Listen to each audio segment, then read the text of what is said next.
अल्हम्दुलिल्लाह रब्बिल आलमीन वस्सलातु वस्सलामु अला अफ़ज़लिल अंबिया वल मुरसलीन व अला आलिहि व अस्हाबिहि तय्यबीन ताहिरीन अम्मा बाद फ़अऊज़ु बिल्लाहि मिनश शैतानिर रजीम बिस्मिल्लाहिर रहमानिर रहीम अला बिज़िक्रिल्लाहि तत्मइन्नुल क़ुलूब सदक़ल्लाहु मौलानाल अज़ीम इन्नल्लाह व मलाइकतहु युसल्लूना अलन नबी या अय्युहल्लज़ीना आमनु सल्लु अलैहि व सल्लिमू तस्लीमा अल्लाहुम्मा सल्लि अला सय्यदिना व शफ़ीना व हबीबिना व मौलाना मुहम्मद मुबारक वसल्लम सल्लु अलैहि सलातम व सलामन अलैका या रसूल अल्लाह सल्लल्लाहु अलैहि व आलिहि वसल्लम। मोहतरम हज़रात, अल्लाह तबारक व तआला कुरान अज़ीम में इरशाद फरमा रहा है, अला बिज़िक्रिल्लाहि तत्मइन्नुल क़ुलूब, यानी अल्लाह के ज़िक्र से दिल चैन पाते हैं। दिलों को अल्लाह के ज़िक्र से चैन नसीब होता है। सुकून के लिए आज पूरी दुनिया परेशान है। हर कोई अपनी अपनी कोशिश में लगा है कि हम ये काम कर लें तो सुकून हासिल हो, वो काम कर ले तो सुकून हासिल हो। मगर अल्लाह ने क्या बताया कि दिलों का सुकून जो है वो किसी और चीज़ से नहीं मिलता, सिर्फ अल्लाह के ज़िक्र से मिलता है। हम और आप भी गौर करें, अगर जो नमाज़ें हमारे ऊपर फ़र्ज़ हैं, अगर हम वो नमाज पढ़ लेते हैं तो उस नमाज के पढ़ने के बाद एक अलग सुकून हासिल होता है। ये लगता है कि हम बहुत बड़ा काम और बहुत बड़ी जिम्मेदारी से फारिग हो गए। और अल्लाह का ज़िक्र वो है कि सुकून भी मिलता है और उससे शिफा भी मिलती है। यही वजह आपने और हमने बचपन से देखा है, मस्जिद के दरवाज़ों में फूंक डलवाने वालों की लाइन लगी रहती है। होती है कि नहीं होता है? भाई डॉक्टर के दरवाजे में लाइन लगे तो समझ में आता है कि हाँ भाई इलाज के लिए लाइन लगी है।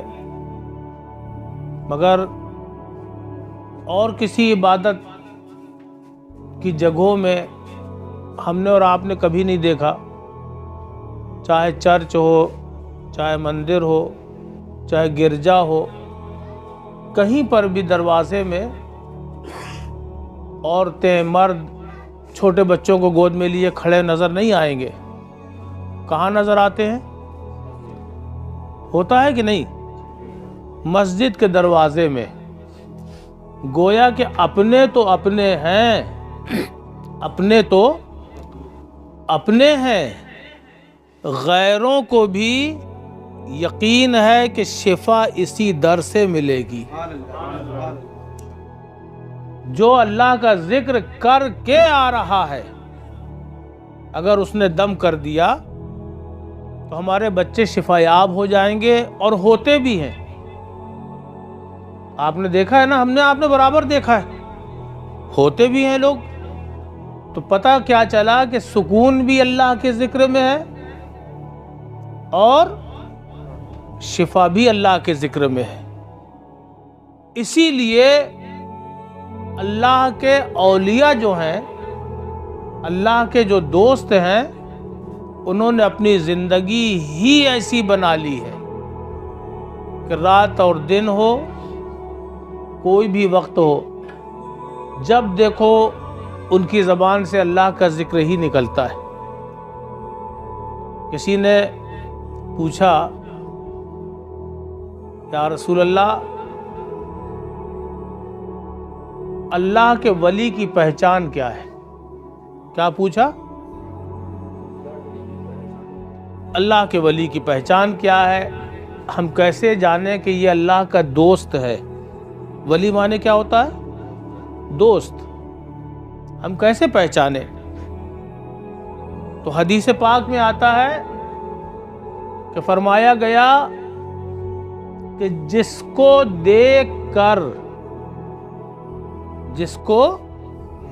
देखकर अल्लाह याद आ जाए, वो अल्लाह का वली होता है।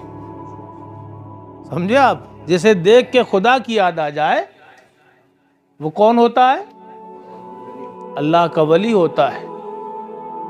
और ऐसों की सोहबत में बैठने के लिए हदीसों में, कुरान में हमें दर्स दिया गया है कि जो अल्लाह के दोस्त हैं उनके पास बैठा करो। क्यों? उसके बैठने से फ़ायदा क्या होता है? फ़ायदा ये होता है कि अगर आप दुनियादार के पास बैठेंगे तो सिर्फ आपको दुनिया हासिल होगी। साइंसदान के पास बैठेंगे तो वो साइंस की बातें करेगा। सियासत वाले के पास बैठेंगे, नेताजी के पास बैठेंगे तो सिवाय नेतागिरी की और कोई बात ही नहीं होगी। अगर अल्लाह वाले के पास बैठेंगे तो अल्लाह याद आएगा, अल्लाह की बातें होंगी। और उसका फ़ायदा क्या है?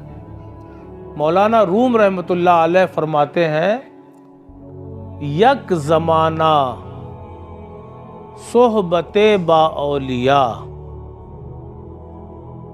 वलियों की सोहबत में यानी वलियों के साथ एक लम्हा बैठ जाना। यक ज़माना सोहबते बाओलिया, अल्लाह के वलियों की सोहबत में एक लम्हा के लिए बैठ जाना बेहतर अज सद साला ताअत बेरिया, 100 साल की बेदिखावा इबादत से बेहतर है।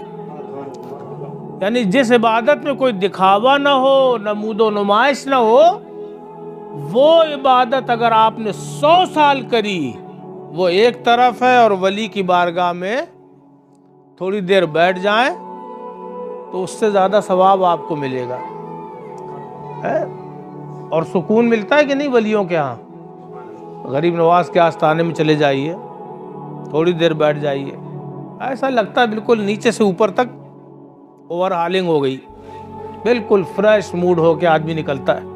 मखदूम साबिर पाक के आस्थाने में चले जाएं, हज़रत महबूब इलाही निज़ामुद्दीन औलिया करने चले जाएं, किसी करने चले, सरकार मसूदी रहमतुल्लाह ताला अलैह की बारगाह में चले जाएं। जहाँ जाएं वहाँ अल्लाह ताला ने सुकून रखा है। और औलिया वो हैं कि जिनकी दुआओं से अल्लाह तबारक व ताला पता नहीं किसको कब क्या अता कर दे है। औलिया की दुआएं जो हैं वो मूड है, जिस वक्त आप लगे रहें, हम लगे रहें, बुजुर्गान दीन जो है तवज्जो फरमाते हैं, मगर अल्लाह से अर्जी लगाते रहते हैं कि अल्लाह हमारे फलाह का काम हो जाए। और होता है लोगों का काम, कि नहीं होता है? लोगों के काम होते हैं। हाँ, यह है कभी देर सवेर होती रहती है तो वो मसलहत है, अल्लाह ताला की मसलहतें हैं। अल्लाह जानता है कि किसको हम क्या देंगे तो उससे उसका क्या भला होना है, फ़ायदा होना है कि नहीं होना है। मगर दुआएं आप ये ना सोचें कभी कि दुआएं कबूल नहीं होती, ऐसा नहीं। अल्लाह के रसूल अलैहि सलाम की हदीस उठा के देखिए, हदीस शरीफ में बताया गया कि बहुत सी ऐसी दुआएं होती हैं कि बंदा अल्लाह से दुआ करता रहता है और दुनिया में वो कबूल होती नज़र नहीं आती। ये लगता है कि कबूल नहीं हुई। बहुत से जाहिल लोग तो यहाँ तक कह देते हैं अल्लाह हमारी सुनता ही नहीं, माज़अल्लाह, तौबा तो वला हौला वला कुव्वता इल्ला बिल्लाह। ये मालूम है ऐसा कहना कुफ्र है। अरे अल्लाह ना सुनेगा तो और कौन सुनेगा भाई? अगर कोई हम और आप ये कह रहे हैं कि अल्लाह हमारी सुनता ही नहीं, तो गोया कि आपने अल्लाह ताला को अपनी ज़बान से न सुनने वाला, जिसे हम बहरा कहते हैं, आप अल्लाह की शान में ये गुस्ताखी कर रहे हैं। ये नहीं कहना चाहिए कि अल्लाह सुनता नहीं है। अल्लाह सब की सुनता है, और कबूलियत का मामला उसने अपने हाथ में लेके रखा है।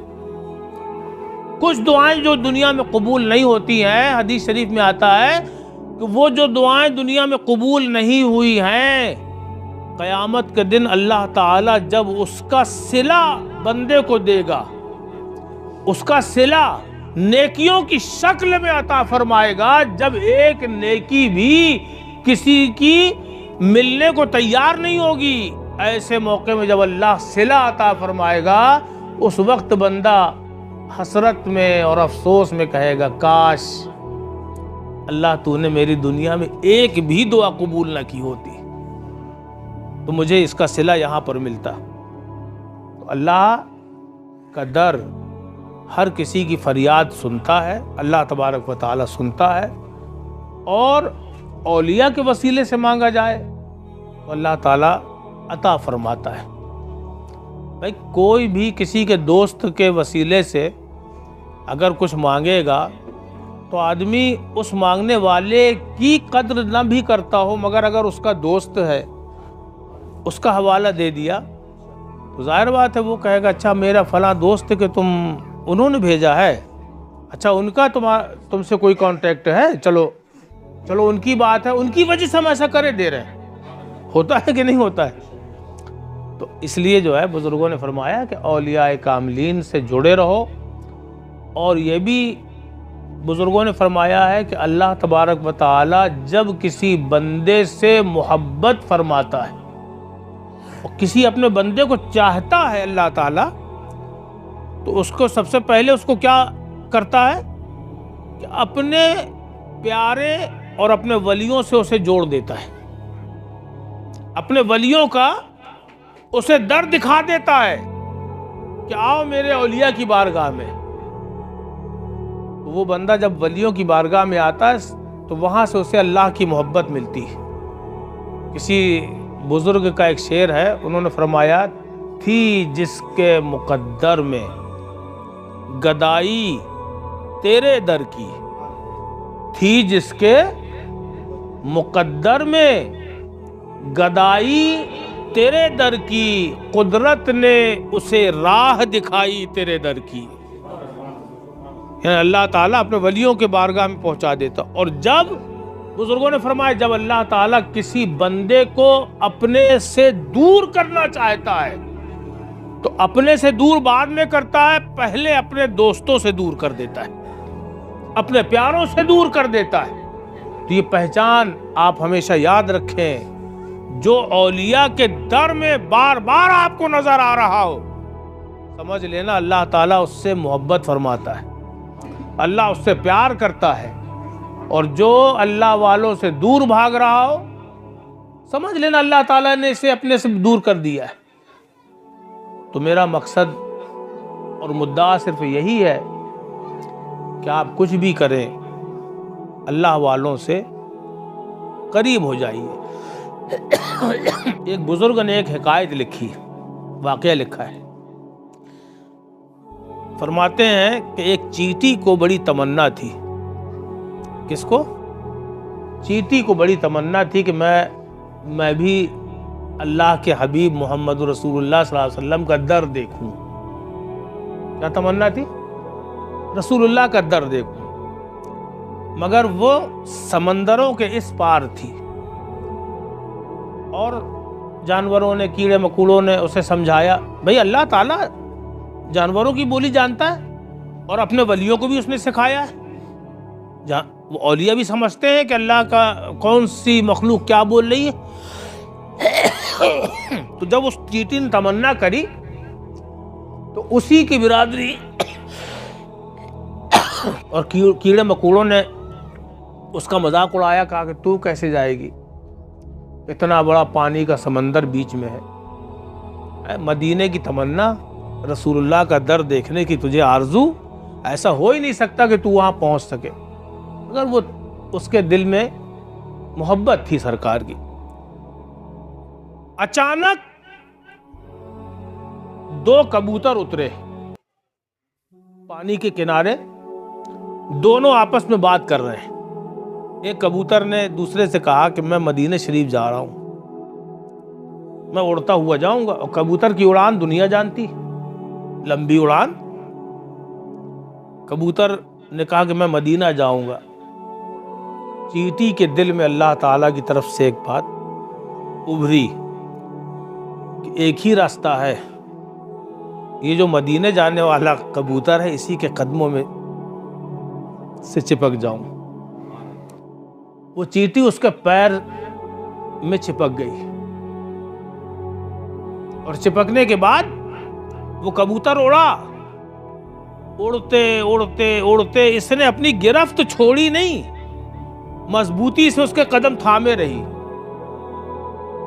एक वक्त ऐसा आया, 2 दिन 4 दिन जितना भी वक्त गुजरा, वो जैसे ही गुंबद खजरा के सामने वो आके उतरा, वो चींटी वहां से उतरी।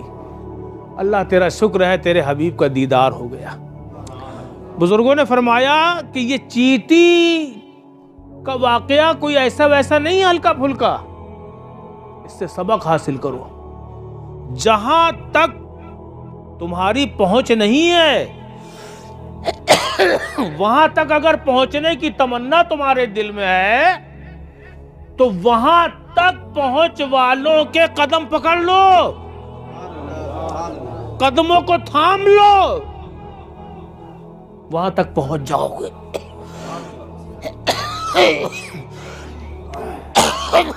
इसीलिए हम लोग औलिया कामिलीन के कदमों से वाबस्ता हो जाते हैं और ये कहते हैं कि अल्लाह वाले, हमारी पहुंच वहां तक नहीं है कि हम खुदा तक या खुदा के हबीब तक पहुंच सके है।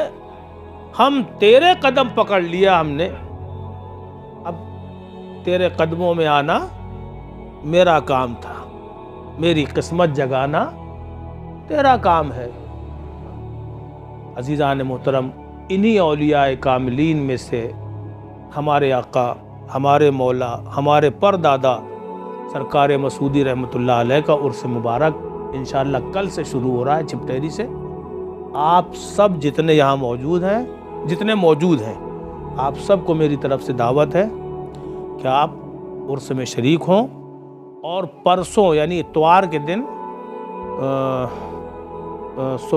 11 बजे इंशाअल्लाह फातिहा लंगर की होगी, उसके बाद लंगर का खाना है। आप लोग तशरीफ़ लाएं और उर्स के तमाम तकरीबों में पोस्टर लगे हुए हैं उर्स मसूदी के नाम से, प्रोग्राम आप उसमें देख लीजिएगा। और आप लोग तशरीफ़ लाएं और सवाब दार हासिल करें। औलिया से करीब रहेंगे तो इंशाअल्लाह अल्लाह रसूल से भी करीब रहेंगे। वमा अलैना इल्लल बलाग। अस्सलामु अलैकुम।